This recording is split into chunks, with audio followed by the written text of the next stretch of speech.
Nous avons été aussi à Rosario Extension, Rosario 1 et 2, Rosario Extension. Nous avons été à Bouchagala et partout on a mené des activités de dépistage volontaire.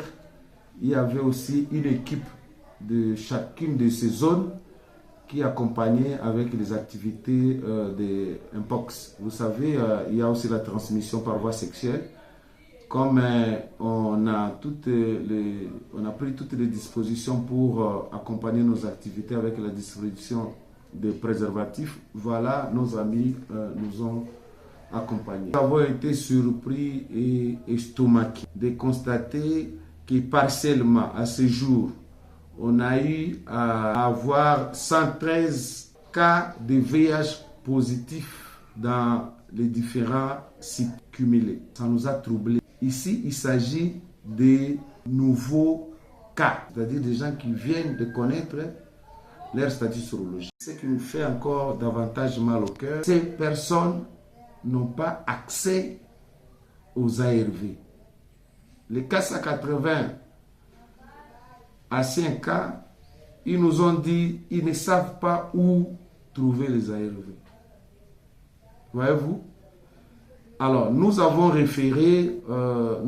référés au centre de santé les plus proches. Pour nous, ça ne nous plaît pas parce que le VIH devrait être intégré dans toute situation de crise humanitaire.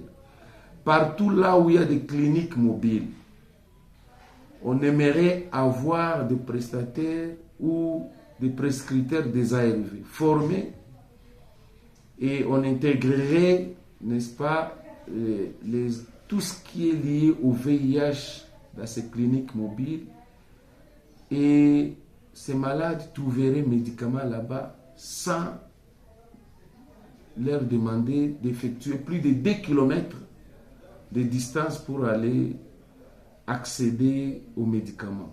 C'est ce que nous déplorons jusqu'à maintenant. Parce que demander plus de 2 km à une population déplacée interne, c'est anormal.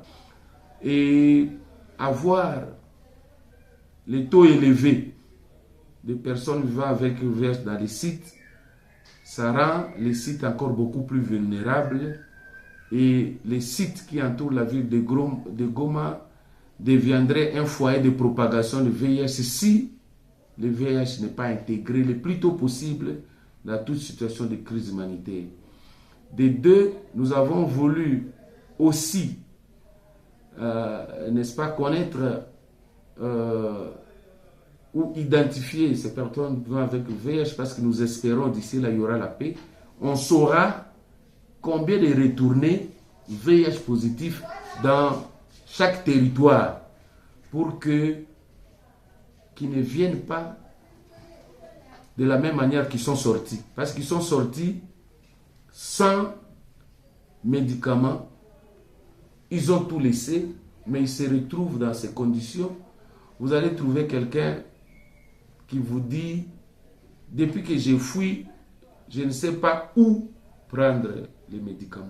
C'est pourquoi on a pensé adjoindre aux activités de dépistage volontaire une petite enquête CAP de comportement, attitude et pratique pour que nous sachions associer si les nouveaux cas ou la propagation du VIH est liée soit à l'ignorance, soit à la promiscuité, soit aussi aux pratiques qui se font dans les sites de déplacés. C'est très important parce que ça nous rendrait à l'aise de parler d'une façon scientifique.